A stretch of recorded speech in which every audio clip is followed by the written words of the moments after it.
Dámy a páni, vítajte na dnešnej tlačovej konferencii kandidátky číslo 7 Maďarské fórum Občianski demokrati Slovenska za regióny Rómska koalícia Demokratická strana.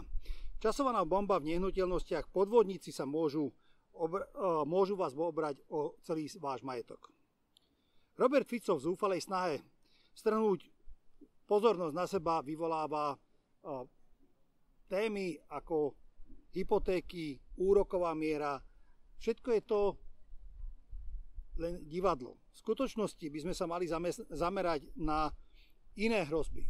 A to kombináciu zastaralých zákonov a babráckých politikov a moderných technológií. Lebo vďaka tomu môžu vás dneska obrať o celý majetok. Tomu bližšie povie generál Macko. Pale. Ďakujem pekne, dobrý deň dámy a páni.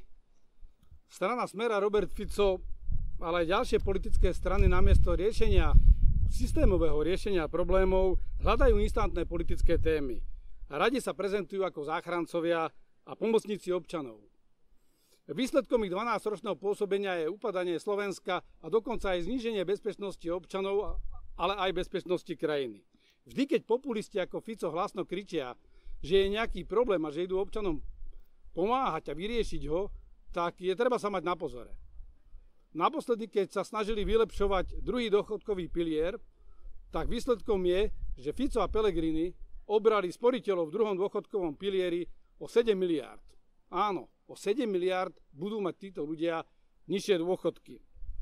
Pred pár týždňami Fico a Pellegrini strašili, že 100 000 ľudí prídu o svoje bývanie, alebo že hrozí, že prídu o svoje bývanie, lebo si zobrali hypotéky, keď boli nízke úroky 1%, a teraz, keď vstúpli úroky, tak im hrozí, že ich nebudú vládať splácať. Napriek tomu, že Národná banka Slovenska, banky, ktoré poskytujú hypotéky a ministerstvo financií jednoznačne povedali, že takýto problém hrozí maximálne 1% veriteľov, tieto strany sa snažili chvíľu tému živiť a udržať. V skutočnosti však hrozí našim občanom ďaleko väčšie riziko, ako sa vďaka zlej legislatíve, zmenám v technológii, ale aj babráckym politikom môžu dostať do situácie, že prídu o svoj majetok. Slovensko je krajina vlastníkov. Len málo nehnuteľností máme v prenájme. Väčšinu bytov, domov, pozemkov máme vo svojom vlastníctve. Častokrát aj po príbuzných, je to majetok, o ktorý sa príliš veľa nestaráme, málo o ňom vieme.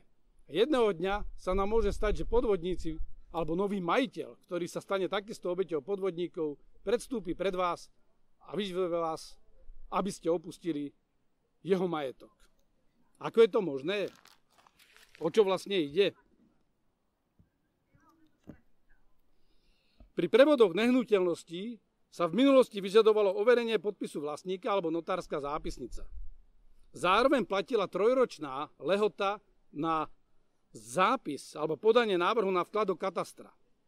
Mnohí ľudia si myslia, že takto to funguje dodnes a že pri zmluvnom zaťažení nehnuteľnosti je váš majetok dostatočne štátom chránený a v bezpečí. Situácia sa však v posledných rokoch zmenila. V roku 2009 sa výrazne rozšírili možnosti obísť overenie podpisu vlastníka pri podpise nehnuteľnosti a postupne došlo aj k odbúraniu 3-ročnej zápisnej lehoty. Zaviedla sa možnosť,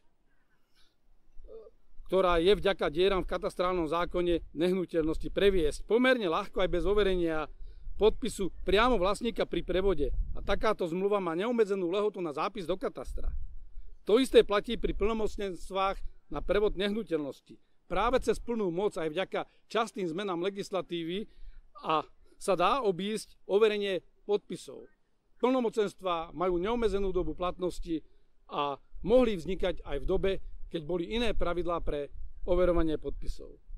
Absencia efektívnej zákonnej povinnosti overiť podpis samotného vlastníka a absencia akejkoľvek registračnej lehoty platí aj pri rôznych zmluvných derivátoch, ako sú napríklad dohoda o budúcej zmluve, mandátne zmluvy a podobne. No ale tieto zmluvné deriváty alebo odvodené zmluvy môžu takisto viesť k prevodu veci, tak ako klasické zmluvy.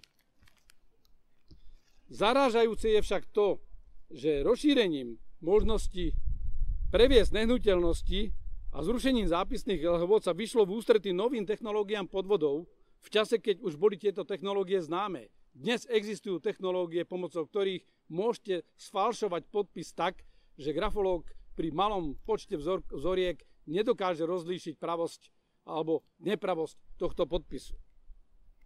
Môžeme povedať, že na Slovensku práve v čase, keď sa stali známe moderné technológie podvodov, najmä strojové, falšovanie podpisov, namiesto toho, aby legislatíva bola prísnejšia a lepšie nás chránila, došlo presne k opačnému procesu. Dokonca aj tie obranné mechanizmy, ktoré boli v našich zákonoch skôr, sa oslabili alebo odstránili. Bolo to v čase, keď vládol Smer, čiže politická zodpovednosť, bez toho, že by sme ich obviňovali, že to urobili úmyselne, ale politická zodpovednosť za uľahčenie machinácií s nehnuteľnosťami je na tejto strane. Tieto machinácie s nehnuteľnosťami sú dnes háklivé nielen s ohľadom na ich dosah na život občanov, ale aj s ohľadom na národnú bezpečnosť. Ak sa pýtate, že ako to môže ovplyvniť našu národnú bezpečnosť, dám vám jeden príklad. V súčasnej dobe rastie význam hybridných hrozieb, vrátanie útokov drónmi. Objekty, nenápadne získané podvodmi, niekde po vašich starých rodičoch a podobne, sa môžu stať nielen miestom, kde sa dá páchať trestná činnosť, kriminálna činnosť, či už výroba drog, alebo cigaret, alebo čokoľvek iného. Ale môžu byť aj miestom, alebo základňou pre pôsobenie zahraničných diverzantov. Ako chceme riešiť túto situáciu? V prvom rade chceme robiť osvetu, aby si občania dávali veľmi dobrý pozor na svoj majetok a komu dávajú splnomocnenie. Chceme doplniť občiansky zákonník o špecifické právne normy, ktoré by posilnili túto ochranu a samozrejme z dlhodobého hľadiska je treba socialistický občiansky zákonník rekodifikovať. Takisto je potrebná úprava katastrálneho zákona, znovu zavedenie zápisnej lehoty a odstránenie dier v zákone. Nie je logické a nie je rozumné mať možnosť dnes prísť teoreticky aj so zmluvou z 50. rokov a nechať si ju zapísať v dnešnej dobe do katastra.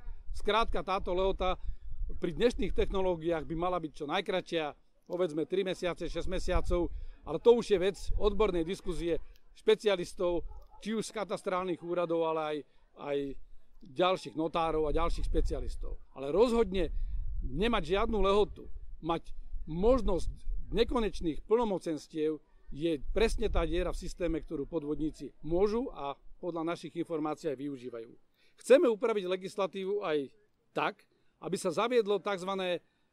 Obranné alebo ochranné bremeno. To nadväzuje aj na náš program, kde ako jednu z priorít máme aj zavedenie reverzných hypotiek. Ochranné bremeno, nepôjdem do detailov, je niečo, čo by znemožňovalo a priori manipuláciu s vašim majetkom, to znamená, boli by ste chránení, aby niekto nemohol prísť nejakou podvodnou zmluvou a bez vašej vôle zmeniť status tohto majetku. Dámy a páni, ďakujem za pozornosť. Poprosím ešte Žolta Šimona, keby ma doplnil, čo sa týka pozemkových reforiem. Dámy a páni, táto téma je v skutočnosti veľmi vážnou a reálnou hrozbou. Možno, že stojíme pred návratom bytovej mafie. To, čo generál Macko popísal, dáva voľné pole pôsobnosti na to, aby takéto podvodné prevody tu mohli byť. Preto volebná kandidátka číslo 7 navrhuje kompletnú pozemkovú reformu ako takú, ktorá sa dotýka aj katastrálneho zákona, aj zákona občianskoprávneho, aj zákonov najmä pozemkov, všetkých oblastí, ktoré sa týkajú spravovania vášho majetku. A preto si myslím, že je na mieste, aby evidencia katastra nehnuteľností bola chránená na vyššej úrovni a aby vlastník mal jednoduchý prehľad o svojom majetku. To znamená, že vrátiť sa už k tomu, čo Mária Terézia kedysi povedala, že jeden vlastník v jednom katastri môže mať jeden list vlastníctva a na to musí mať napísané všetko. My máme viac listov vlastníctva, ťažko je to dosledovať a potom nie sa čo čudovať, keď na to príde čas a na základe týchto podvodných mechanizmov prídete o ten majetok. My chceme majetok občanov chrániť. Pre nás súkromné vlastníctvo je sväté a garantované ústavou a práve preto tá lehota 3 roky už aj vtedy bola dlhá. Ale dnes je treba zaviesť ešte kratšiu lehotu a kratšiu lehotu aj pre samotné úkony, ktoré sa dejú na základe rozhodnutia štátu ako takého. Ďakujem pekne. Otázky, priestor pre vaše otázky. Nech sa páči.